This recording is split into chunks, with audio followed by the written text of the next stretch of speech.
Growing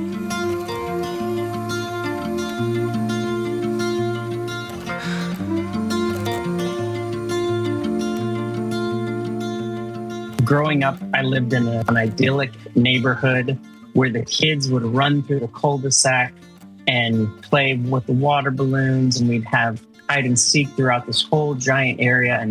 And it was safe socially and safe actually, and all the parents were wonderful. It was a great place. And then I would go to school, and at school, the social dynamic was different. I didn't understand. Everyone wasn't playing together. Everyone was creating these groups and cliques. And at home, I was a leader. I was wanted. I was invited. And I'd go to school and I would not have that. So it all came to a head in fifth grade. There was a thing we did where you would run for kind of like a class president. And I internally saw myself as a leader, as precious and wonderful because of my interactions in my home and my neighborhood. I put my name in the hat. And when I was rejected, when Ryan became class president, it all came crumbling down. And I had to say, why would they want this guy instead of me? And so I had the choice that I had to make to defend myself. If at home, I am perfect and I am wonderful, and at school, I am not perfect and I am not accepted and I am not wonderful, I must be right and they must be wrong.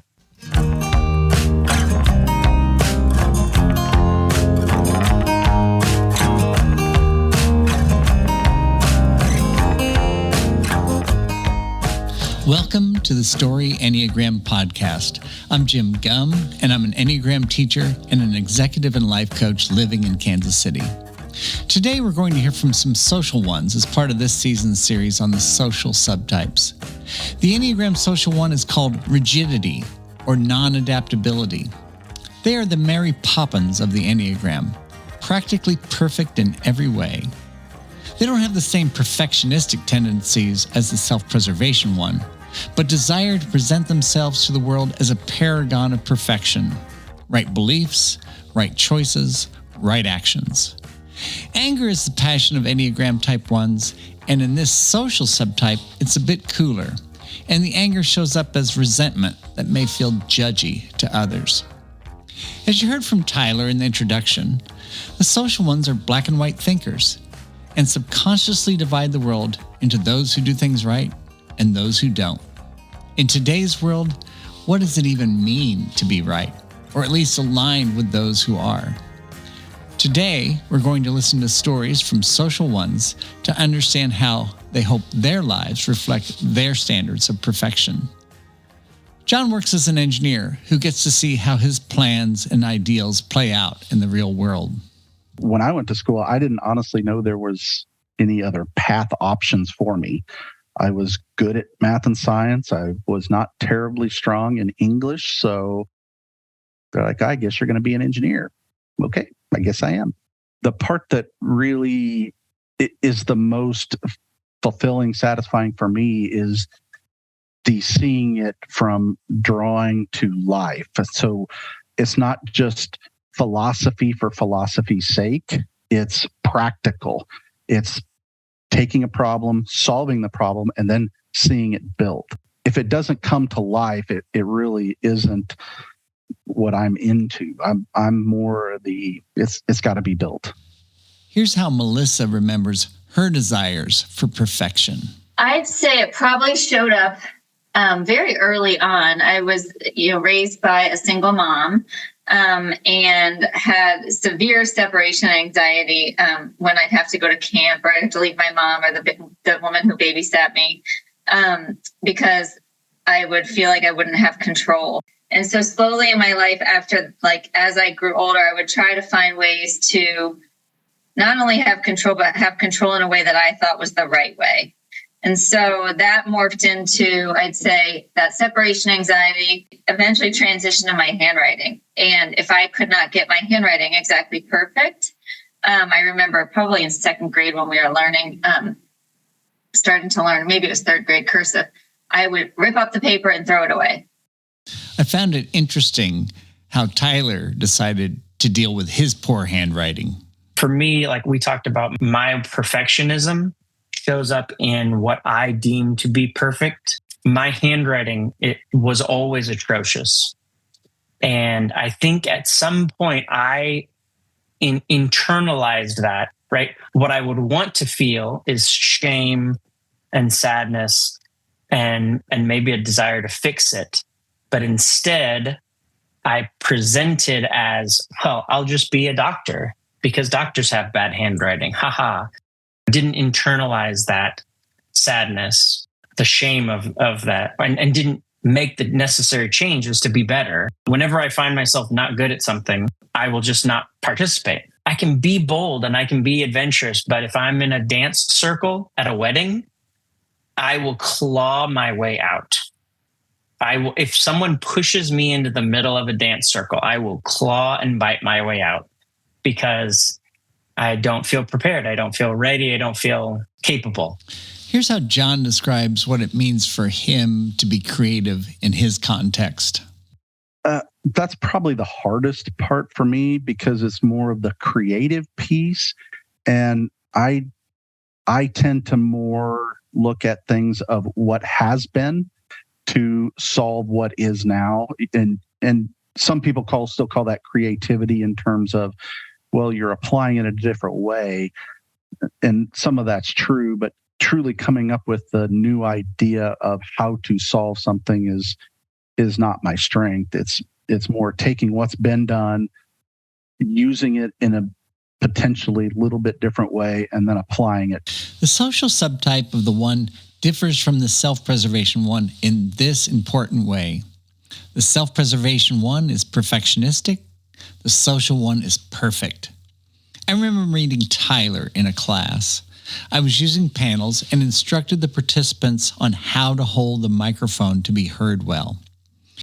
After someone had held the microphone in all the ways I said were ineffective, Tyler came up and shared, "Part of the reason I wanted to share was to show that I was listening to what Jim said about how to hold the microphone properly." And he held it just right. Here's how John was affected by another's lack of care. I made that statement just the other day. We were at a Wednesday night church event and there was a car parked so that their front wheel was on one side of the line and their back wheel was on the other side. So they were literally that diagonal. And it had happened a couple of weeks in a row. And I said to my wife, I'm like, if this person does it again, I'm going to block them in.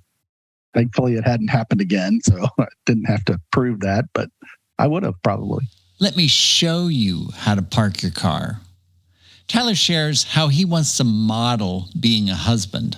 But as a one, I recreated my black and white. I recreate my rules. I want to be a good husband as my primary rule. So the way that my wife does the dishes is a secondary, less important thing, whereas someone else might not even notice it. I notice it. And because I want to be a good husband, I then do the dishes.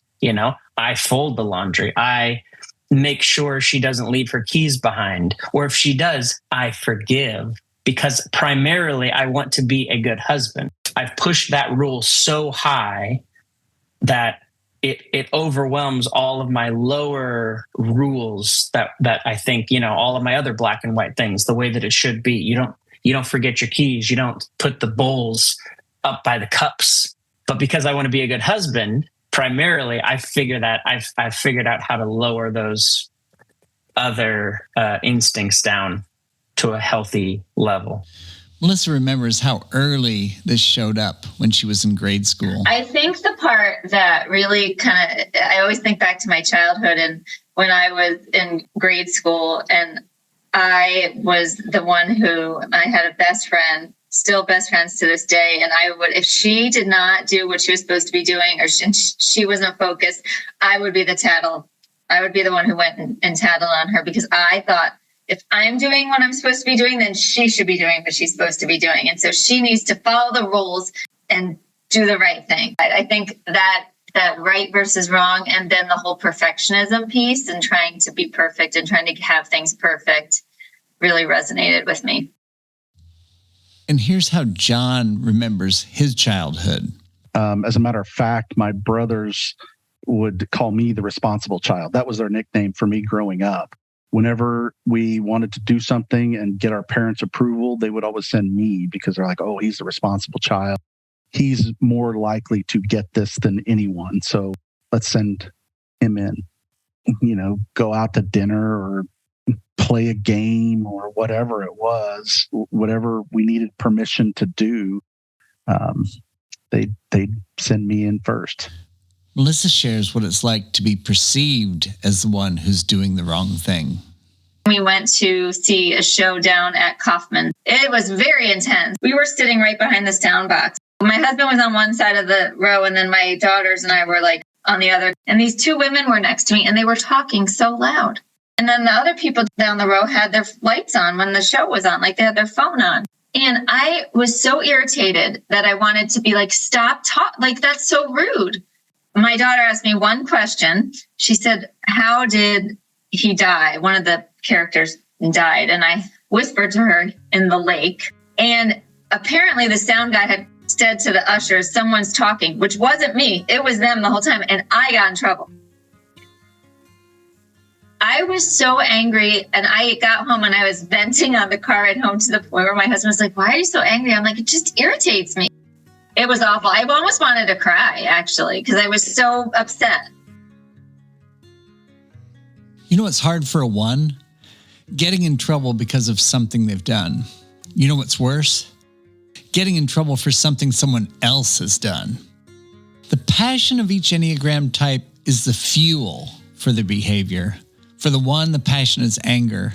For the social one, the anger flows toward others' behavior, especially others' behaviors that they don't esteem.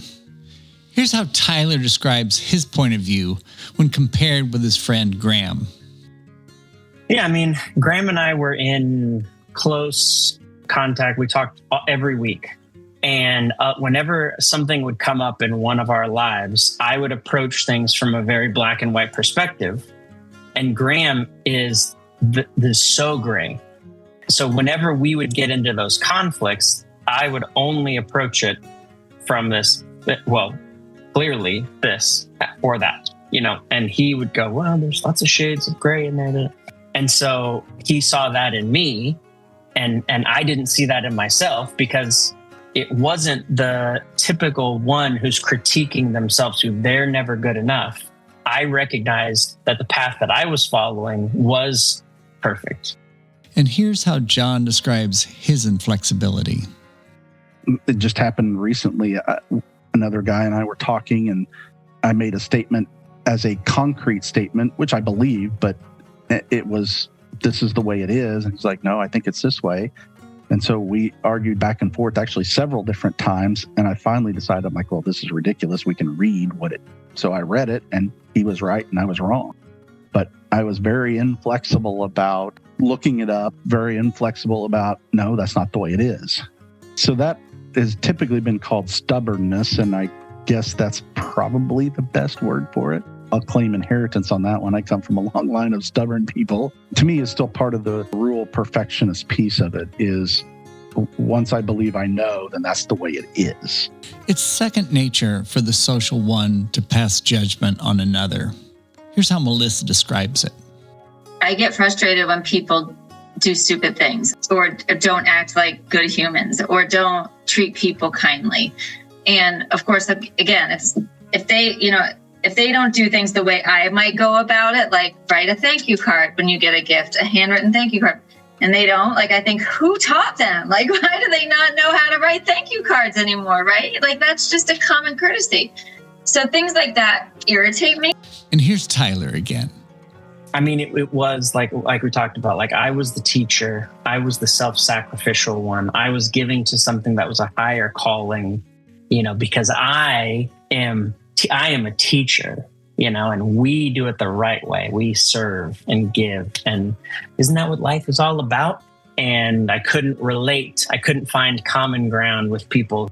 I can't dive into somebody else's mind or motives, but it seems very clear that if you're driving a luxury car and you're wearing fancy clothes and you're at 22 or 25, that you've got your priorities wrong.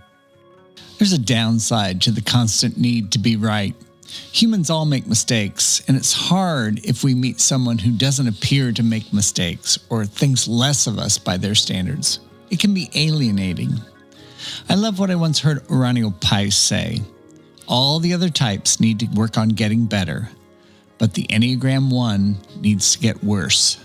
To get healthier, ones need to relax their type structure, to value perfection without becoming beholden to it. Here's how John describes his journey. I'm sure the first management position I was in, the first is, it's here's my way and here's the right way, and you will do it my way because it is the right way. We have a brand new engineer. He started yesterday and working on one of my projects just briefly. And so I've tried to not be so rigid in the here's the right way to do it, but rather here's how I would approach it. Here's what I think, and do with that what you will. There's something about the ability to laugh at oneself, which helps relax the weight of the world that ones believe they must carry. Here's Melissa's reflection about the theater incident. I'm really trying to understand more for myself and anyone that I partner with that self-compassion is huge, and we all need to do a better job of that. And maybe that'll decrease the self-perfection. I have to laugh because I'll cry if I don't laugh. Sometimes when I get frustrated, like last night, after I finally got home, I was like, well, that was dumb. Why did I get so irritated? Lastly, here's John describing catching himself in the act and how he responded to making a mistake. I don't want to make a mistake. I don't want to do something wrong. I don't want to break a rule. I was my own worst enemy in those situations.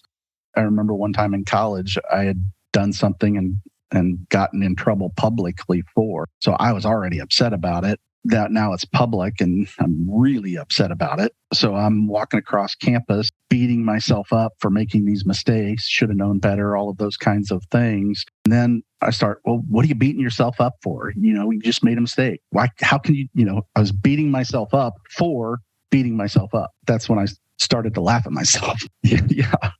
I recently saw a New Yorker cartoon I really liked. Two men are walking down the street. One says to the other, I engage in too much negative self-talk, like a total effing idiot. When the social one learns to laugh at the situation and themselves, they can let go of the need to correct it. They'll become a bit lighter and more peaceful and allow everyone around them to feel that as well.